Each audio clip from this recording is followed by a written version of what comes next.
ಹೇಗೆ ಅವನು ಬೆಳೆಸಿದ ಅಂತ ಅಂದ್ರೆ ಅವಳ ಗುರುತೇ ಅವನು. ಅವಳನ್ನು ತುಂಬಾ ಹೆಸರಿಸೋದು ಕೃಷ್ಣ ಅಂತ. ರಾಜಕುಮಾರಿ ತನ್ನದೇ ಒಬ್ಬ ಪ್ರಜೆಯ ಮನೆ ಕರ್ಕೊಂಡು ಹೋಗ್ತಾ ಇದ್ದಾನೆ, ಅವನಿಂದ ಹೋಗ್ತಾ ಇದ್ದಾಳೆ ಅವಳು. ದೃಪದ ಕಳಿಸಿದಾನೆ ದೃಷ್ಟದ್ಯುಮ್ನನ್ನ, ಯಾರು ಏನು ನೋಡ್ಕೊಂಬ ಅಂತ. ಬಹಳ ವಿಚಿತ್ರ ಅಂತ ಅನ್ಸೋದು ದ್ರೌಪದಿಯ ಈ ವರ್ತನೆ. ಇಡೀ ಮಹಾಭಾರತ ದ್ರೌಪದಿಯ ಮನಸ್ಸಿನಲ್ಲಿ ಆವಾಗಲಿ ಆಮೇಲಾಗ್ಲಿ ಏನಾಡಿತ್ತು ಅನ್ನೋದನ್ನ ಹೇಳೋದು.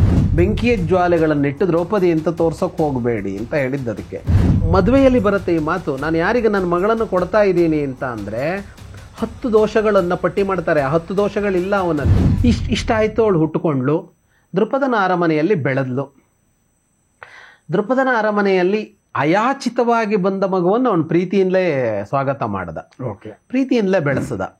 ಅವನಿಗೆ ಶಿಖಂಡಿ ಮಗ ಇದ್ದ, ಇನ್ನೂ ಬೇರೆ ಬೇರೆ ಮಕ್ಕಳಿದ್ರು, ತುಂಬ ಸಂಸಾರ ಅವನದ್ದು. ಈಗ ದೃಷ್ಟದ್ಯುಮ್ನ ಹುಟ್ಟು ಬಂದಿದ್ದ, ಆದರೆ ಅವನು ಈ ತರಹ ಬಂದ ಮಕ್ಕಳು ಅಂತ ಬೇರೆ ಮಾಡಲಿಲ್ಲ. ಮತ್ತು ದ್ರೌಪದಿಯನ್ನ ಅದು ಹೇಗೆ ಅವನು ಬೆಳೆಸಿದ ಅಂತ ಅಂದ್ರೆ ಅವಳ ಗುರುತೇ ಅವನು. ದೃಪದನೇ ಅವಳ ಗುರುತು, ಯಾಕಂದ್ರೆ ಅವಳ ಹೆಸರು ದ್ರೌಪದಿ. ದ್ರೌಪದಿಯಿಂದೆ ದೃಪದನ ಮಗಳು ಅಂತ ಅರ್ಥ. ಹಿಂದೆ ಆ ಥರ ಬಳಕೆ ಇತ್ತು. ತಂದೆ ಅಥವಾ ತಾಯಿಯ ಹೆಸರನ್ನ ಸೇರಿಸ್ಕೊಂಡು ಮಕ್ಕಳನ್ನ ಕರೆಯೋದು. ಈಗ ಕೌಂತೆಯ ಅಂತ ಕರೀತಾರೆ, ಕುಂತಿಯ ಮಗ ಅಂತ. ರಾಮಾಯಣದಲ್ಲಿ ಸೌಮಿತ್ರಿ ಅಂತ ಕರೀತಾರೆ ಲಕ್ಷ್ಮಣನನ್ನ.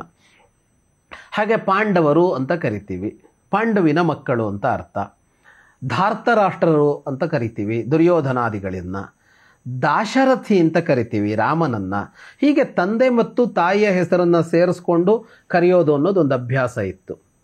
ಈಗ ಮೈಥಿಲಿ, ವೈದೇಹಿ ಅಂತೆಲ್ಲ ಕರಿತೀವಲ್ಲ, ಹಾಗೆ ಜಾನಕಿ ಅಂತ ಕೂಡ ಕರಿತೀವಿ, ಜನಕನ ಮಗಳು ಅಂತ, ಸೀತೆಯನ್ನ.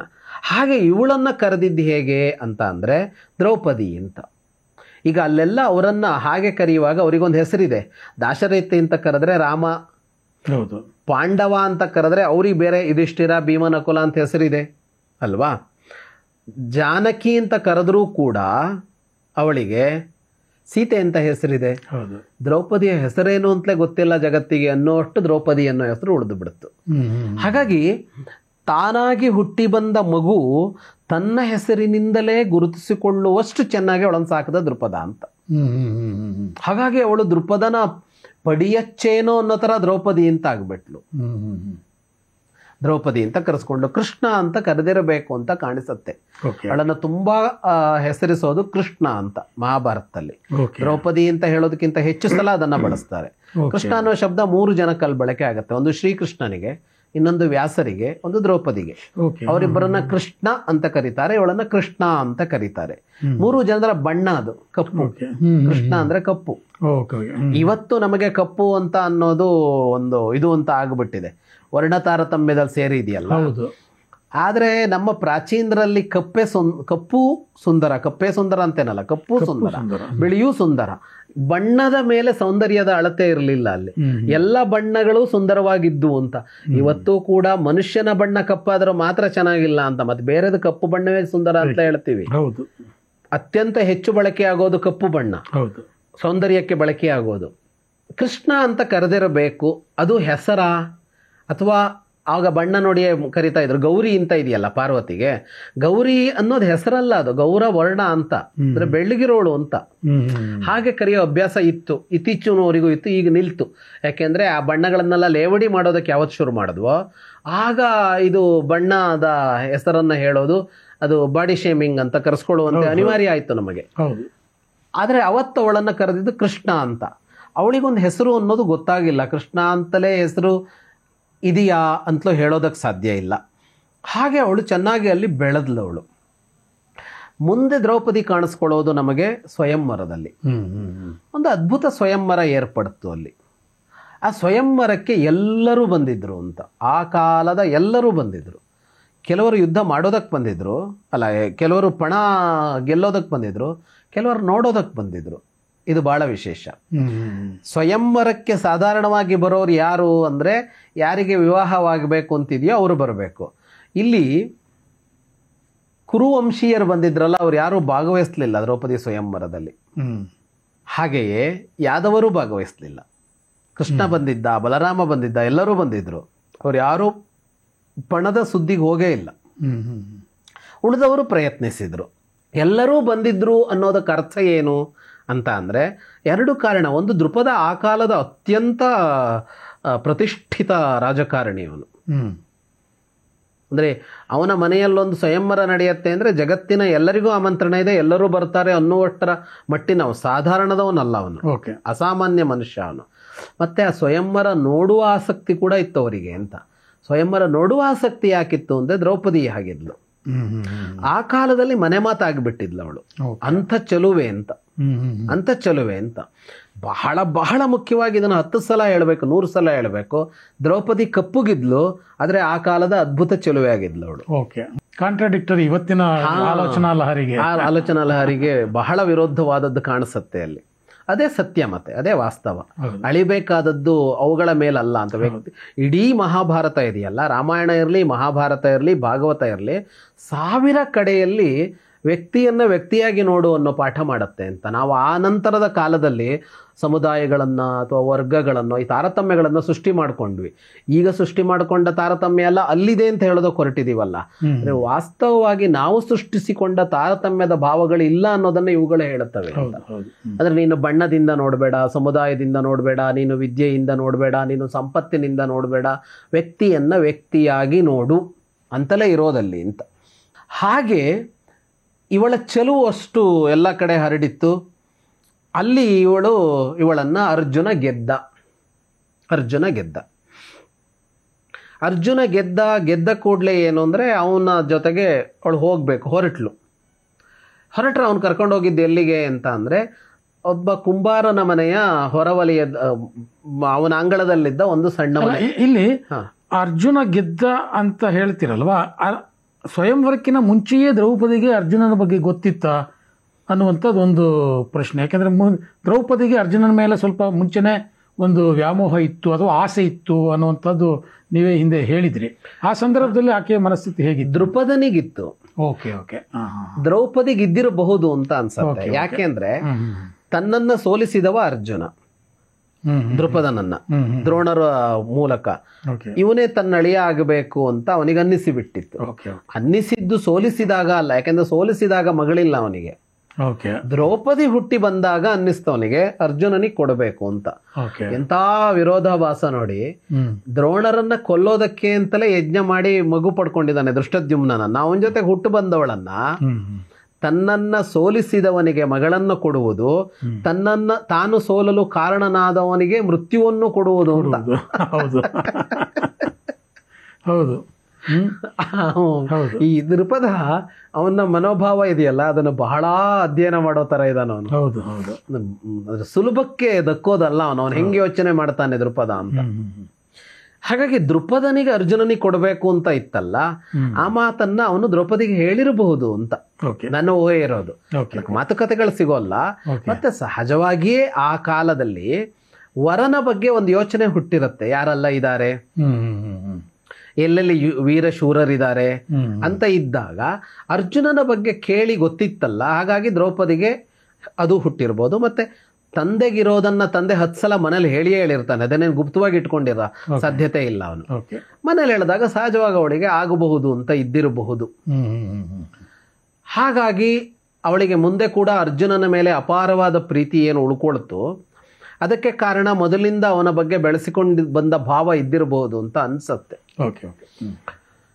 ಅವಳು ಹೊರಟ್ಲು. ಅದನ್ನ ಯಾಕೆ ನಾನು ಹೇಳಿದೆ ಅಂದ್ರೆ, ಕುಂಬಾರನ ಮನೆಗೆ ಹೋದ್ಲಲ್ಲ ರಾಜಕುಮಾರಿ, ತನ್ನದೇ ಒಬ್ಬ ಪ್ರಜೆಯ ಮನೆ ಕರ್ಕೊಂಡು ಹೋಗ್ತಾ ಇದ್ದಾನೆ ಅವನು, ಅವನಿಂದ ಹೋಗ್ತಾ ಇದ್ದಾಳೆ ಅವಳು. ನೋಡಿ ಮನೋಭಾವ ಹೇಗಿದೆ ಅಂತ. ನಾವು ಆ ಕಾಲದ ಮನೋಭಾವ ಅಂತ ತೆಗೆದುಕೊಳ್ಬೇಕಾದದ್ದು. ಅದು ಈ ಕಾಲಕ್ಕೆ ಎಷ್ಟು ಬೇಕಾಗಿದೆ ಅಂತ.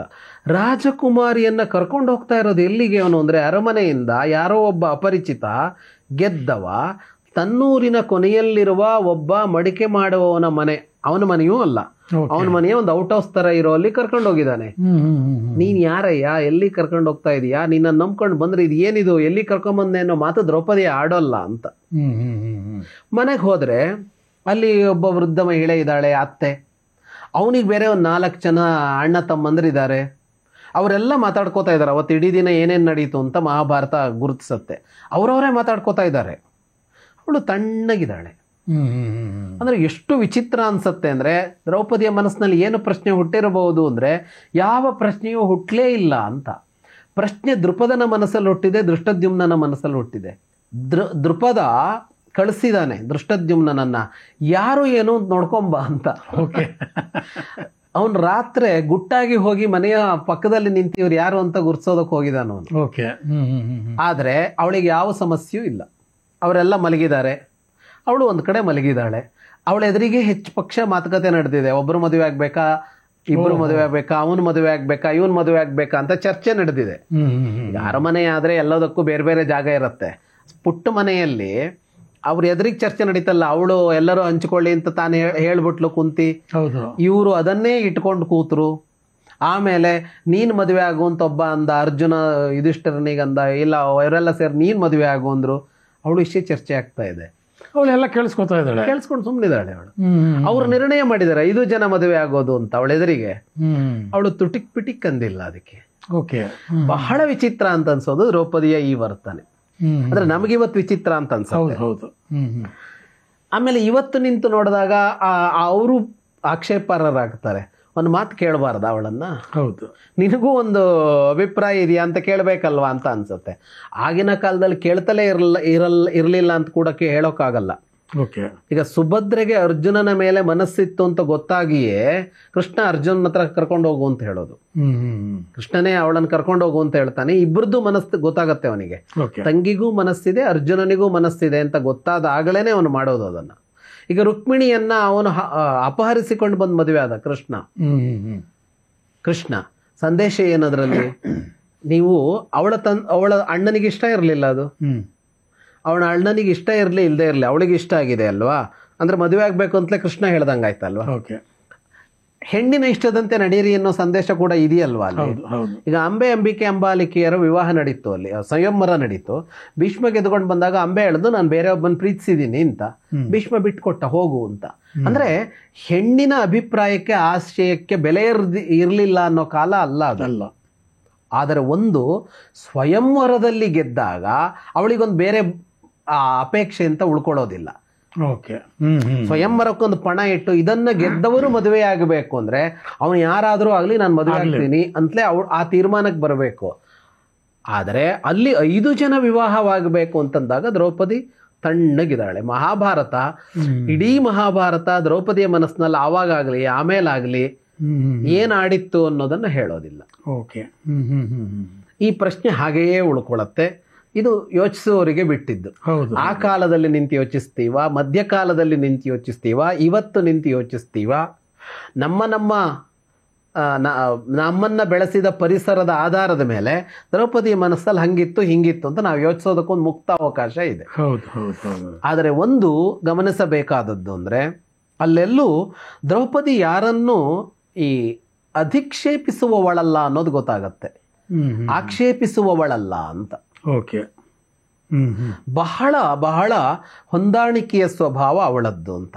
ನಾನು ಅದಕ್ಕೆ ಹೇಳಿದ್ದು, ದ್ರೌಪದಿ ಅಂದ ಕೂಡಲೇ ಪಕ್ಕದಲ್ಲಿ ಬೆಂಕಿ ಇಟ್ಟು ಬೆಂಕಿಯ ಜ್ವಾಲೆಗಳನ್ನಿಟ್ಟು ದ್ರೌಪದಿ ಅಂತ ತೋರ್ಸೋಕೆ ಹೋಗಬೇಡಿ ಅಂತ ಹೇಳಿದ್ದು. ಅದಕ್ಕೆ ತುಂಬ ತಣ್ಣಗಿನ, ತುಂಬ ಪ್ರಬುದ್ಧವಾದ, ತುಂಬ ಬ್ಯಾಲೆನ್ಸ್ಡ್ ಅಂತ ಹೇಳ್ತೀವಲ್ಲ, ಸಂತುಲಿತವಾದ ಸಮತೋಲನದ ಸ್ವಭಾವ ದ್ರೌಪದಿಯದ್ದು. ವ್ಯಾಸರ ದ್ರೌಪದಿ ನಾವದುಕೊಂಡ ಹಾಗೆ ಬೆಂಕಿ ಅಲ್ಲ. ಬೆಂಕಿ ಆಗಬೇಕಾದ ಹೊತ್ತು ಅವಳ ಬದುಕಿನಲ್ಲಿ ಬಂದಿದ್ದಿದೆ, ಅದು ಬೇರೆ. ಎಂತ ಶಾಂತ ಮನುಷ್ಯನು ಯಾವಾಗಲೂ ಒಂದ್ಸಲ ಇದಾಗ್ತಾನಲ್ಲ, ಅದು ಬೇರೆ. ಆದ್ರೆ ಉಳಿದಂತೆ ಅವಳ ಸ್ವಭಾವ ಅತ್ಯಂತ ಸಂತೃಪ್ತಿಯಿಂದ ಇರುವ ಸ್ವಭಾವ, ಏನಿದ್ದರೂ ಏನಿಲ್ಲದಿದ್ದರು. ಕರೆಕ್ಟ್. ಅದು ದ್ರೌಪದಿಯ ಬದುಕಿನಲ್ಲಿ ಕಾಣಿಸುತ್ತೆ ನಮಗೆ. ಇದಾದ ಮೇಲೆ 5 ಜನರ ಜೊತೆಗೆ ಅವಳ ವಿವಾಹ ಆಗತ್ತೆ. ನನಗೆ ಈ ಸಂದರ್ಭದಲ್ಲಿ ಮೊನ್ನೆ ಒಂದು ವೈರಲ್ ಆಗ್ತಿದೆ ವಿಡಿಯೋ. ಅಂದರೆ ಒಂದು ಹೆಣ್ಣು ಗಂಡನ ಮನೆಗೆ ಹೋಗೋಕೆ ಮುಂಚೆ ಗಂಡನ ಮನೆಯವರು ಎಷ್ಟೆಲ್ಲ ಯೋಚನೆ ಮಾಡ್ತಾರೆ ಗಂಡನ ಮನೆ ಬಗ್ಗೆ ಅಂತ. ಒಂದು ವಿಡಿಯೋದಲ್ಲಿ ಒಬ್ಬಳು ಹೆಂಗಸು ಬರ್ತಾಳೆ, ಇದಕ್ಕೆ ಬರ್ತಾಳೆ, ಏನಕ್ಕೆ, ಸಮೀಕ್ಷೆಗೆ. ಈ ಜಾತಿ ಸಮೀಕ್ಷೆ ಎಲ್ಲ ನಡೀತಾ ಇದೆಯಲ್ಲ, ಅಲ್ಲಿ ನಿಂತ್ಕೋತಾನೆ ಅವನು ಗಂಡು ಬಂದು, ನಿನ್ನ ಹೆಸರೇನು, ನಿನ್ನ ಉದ್ಯೋಗ ಏನು, ಎಷ್ಟು ದುಡಿಮೆ, ನಿನ್ನ ಕಾರ್ ಇದೆಯಾ, ಬೈಕ್ ಇದೆಯಾ, ಫ್ರಿಜ್ ಇದೆಯಾ ಎಲ್ಲ ಕೇಳ್ತಾನೆ. ಅವ್ನು ಸಮೀಕ್ಷೆ ಇಟ್ಕೊಂಡು ಎಲ್ಲ ವಿವರ ಕೊಡ್ತಾನೆ. ಅವಾಗ ಅವಳು ತಕ್ಷಣ ಅಲ್ಲಿಂದಲೇ ಫೋನ್ ಮಾಡ್ತಾನೆ, ಏಯ್ ಹುಡುಗ ನಿನ್ಗೆ ಆಗಲ್ಲ ಬಿಡು, ನಾನು ವಾಪಸ್ ಬರ್ತಾ ಇದ್ದೀನಿ ಅಂತ. ಅಂದರೆ ಇದು ತಮಾಷೆ ಅನಿಸಿದ್ರೂ ಇವತ್ತಿನ ಸಂದರ್ಭದಲ್ಲಿ ಒಂದು ಗಂಡಿನ ಮನೆಗೆ ಕೊಡಬೇಕಾದ್ರೆ ಎಷ್ಟೆಲ್ಲ ಯೋಚನೆ ಮಾಡ್ತಾರೆ ಅನ್ನುವಂಥದ್ದು. ಬಟ್ ಆಗ ದ್ರೌಪದಿ ಸ್ವಯಂವರದಲ್ಲಿ ಅರ್ಜುನ ಗೆದ್ದಾಗ ಯಾರು ಅಂತಲೇ ಗೊತ್ತಿಲ್ಲ ಅಂದಾಗ ಆ ಮನಸ್ಥಿತಿಯಲ್ಲಿ ದ್ರೌಪದಿ ಬಂದ್ಲು ಅನ್ನುವಂಥದ್ದನ್ನು ಭಾಳ ಆ ಮನಸ್ಥಿತಿ ಹೇಗಿರುತ್ತೆ ಅನ್ನೋದು ಇವತ್ತಿನ ಕಾಲಕ್ಕೆ ಊಹೆನೂ ಮಾಡ್ಕೊಳ್ಳಿಕ್ಕಾಗಲ್ಲ ಬಹುಶಃ. ಹೌದು. ಮತ್ತೆ ಅಲ್ಲಿ ನಮಗೆ ನಮ್ಮ ಸ್ಮೃತಿಗಳಲ್ಲಿ ನೋಡಿದಾಗ ಅವರು ಹೆಣ್ಣಿನ ಆಯ್ಕೆಗಿಂತ ಗಂಡಿನ ಆಯ್ಕೆಗೆ ಮಹತ್ವ ಕೊಟ್ಟಿದ್ದು ಕಾಣಿಸುತ್ತೆ. ನಾವು ಇದನ್ನ ಪುರುಷ ಪ್ರಧಾನ ಅಂತ ಹೇಳ್ತೀವಿ, ಆದ್ರೆ ಅದು ಸ್ತ್ರೀ ಪ್ರಧಾನ ಆಯ್ತು ಅಂತ. ಹೌದು ಹೌದು. ಅಂದ್ರೆ ಗಂಡು ಯೋಗ್ಯನಾಗೋದಕ್ಕೆ ಬಹಳ ಕಷ್ಟ ಇದೆ ಅಂತ. ಅವ್ಯಂಗೆ ಪತಿತೆ ಕ್ಲೀಬೆ ದಶದೋಷ ವಿವರ್ಜಿತೆ ಇಮಾಂ ಕನ್ಯಾಂ ಪ್ರದಾಸ್ಯಾಮಿ ಅಂತ ಮದುವೆಯಲ್ಲಿ ಬರುತ್ತೆ ಈ ಮಾತು. ನಾನು ಯಾರಿಗೆ ನನ್ನ ಮಗಳನ್ನು ಕೊಡ್ತಾ ಇದ್ದೀನಿ ಅಂತ ಅಂದ್ರೆ 10 ದೋಷಗಳನ್ನ ಪಟ್ಟಿ ಮಾಡ್ತಾರೆ. 10 ದೋಷಗಳಿಲ್ಲ ಅವನಲ್ಲಿ, ಇಷ್ಟು ದೋಷಗಳು ಅಂತ ಒಬ್ಬ ಗಂಡಿನಲ್ಲಿ ಇರುವ ದೋಷಗಳು ಅದು ಯಾವುದೂ ಇಲ್ಲ. ಅವನ್ ಸಭೆಯಲ್ಲಿ ಹೇಳ್ತಾನೆ, ಹೆಣ್ಣಿನ ತಂದೆ. ಪ್ರತಿ ಮದುವೆಗಳಲ್ಲೂ ಇದೆ. ಪುರೋಹಿತರು ನಡೆಸುವಾಗ್ಲೂ ಈಗಲೂ ಇದೆ ಅದು.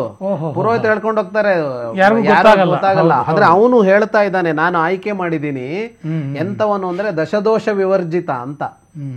10 ದೋಷಗಳು ಏನು ಇದೆ ಗಂಡಿನ ದೋಷಗಳು ಅಂತ ಅದೇನೂ ಇಲ್ಲ. ಅಪತಿತೆ ಅಂತ ಅಂದ್ರೆ ಪತಿತ ಅಲ್ಲ ಇವನು ಅಂತ.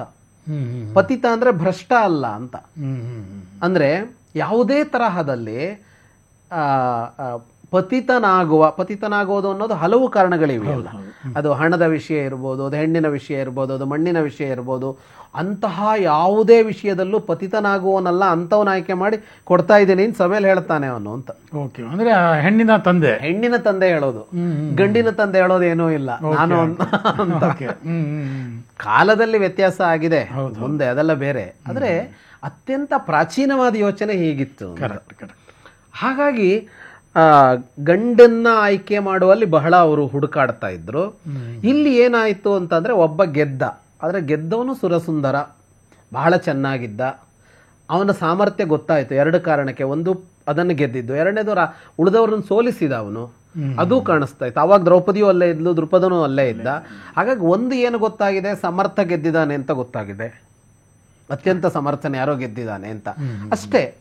ಅಲ್ಲಿ ನನಗೆ ಕಾಣಿಸುವ ದ್ರೌಪದಿ ಯಾರು ಅಂದ್ರೆ ಬಹಳ ಪ್ರಬುದ್ಧ ದ್ರೌಪದಿ. ಅವಳ ತಲೆಯಲ್ಲಿ ಯಾಕೆ ಯೋಚನೆ ಹುಟ್ಲಿಲ್ಲ ಅಂತ ಅಂದ್ರೆ ಅವಳು ಅದನ್ನು ಯಾವತ್ತೂ ನನ್ನೊಂದು ಮಾತು ಕೇಳಬಾರ್ದಾಗಿತ್ತ ಅಂತಲೂ ಮಾತಾಡ್ಲಿಲ್ವಲ್ಲ. ಹಂಗಂತ ಅದನ್ನೆಲ್ಲ ಕೇಳೋದಕ್ಕಾಗ್ತಿರ್ಲಿಲ್ಲ ಅಂತಲ್ಲ. ಮಧ್ಯಕಾಲದಲ್ಲಿ ಹಂಗಲ್ಲ ಆಗಿದೆ. ಹೆಣ್ಣು ಹೆಂಡತಿಯಾದವಳು ಒಂದು ಪ್ರಶ್ನೆಯನ್ನು ಗಂಡನಲ್ಲಿ ಕೇಳದಂತೆ 1000 ವರ್ಷಗಳಲ್ಲೆಲ್ಲ ಬದುಕು ಮಾಡಿದೀವಿ ನಾವು. ಆದ್ರೆ ಇದು ಪ್ರಾಚೀನರ ಆಶಯ ಅಲ್ಲ. ಯಾಕೆಂದ್ರೆ ಅವಳು ನೇರನೇ ನಿಮ್ ತಪ್ಪು ಅಂತ ಹೇಳುವವಳೆ. ಆ ಮಾತನ್ನು ಹೇಳ್ತಾಳೆ ಕೂಡ ಮುಂದವಳು. ಅಂದ್ರೆ ಆ ಅಧಿಕಾರಗಳು ಅವಳಿಗಿತ್ತು. ಅಂದ್ರೆ ಆ ಕೆಚ್ಚು ಇತ್ತು ಅವಳಿಗೆ, ಗಟ್ಟಿತನವೂ ಇತ್ತು, ವೈಚಾರಿಕವಾಗಿ ಕೂಡ ಗಟ್ಟಿತನ ಇತ್ತು ಅವಳಿಗೆ. ಆದರೆ ಈ ಹೊತ್ತಿನಲ್ಲಿ ಯಾಕೆ ಕೇಳಿಲ್ಲ ಅಂದರೆ ಅದು ಪ್ರಬುದ್ಧತೆ, ಅದು ಅಂತ, ಅದು ಅವಳ ಪ್ರಬುದ್ಧತೆ ಅಂತ. ಆ ಮಟ್ಟಿನ ಸಮತೋಲನ ಅವಳಿಗೆ ಅವಳ ಮನಸ್ಸು ಮೇಲಿತ್ತು. 5 ಜನ ಮದುವೆ ಆಗ್ತಾರೆ ಅನ್ನೋದು ಶಾಕಿಂಗ್. ಹೌದು, ಇವತ್ತು ಶಾಕಿಂಗು ಬ್ರೇಕಿಂಗು ಎಲ್ಲ 5 ಜನರನ್ನೊಬ್ಬಳು ಮದುವೆ ಆದರೆ. ಅವತ್ತೇನಾಗಿರ್ಬೋದು, ದೃಪದ ನಿಜವಾಗೂ ಶೇಕ್ ಆಗಿದ್ದಾನೆ.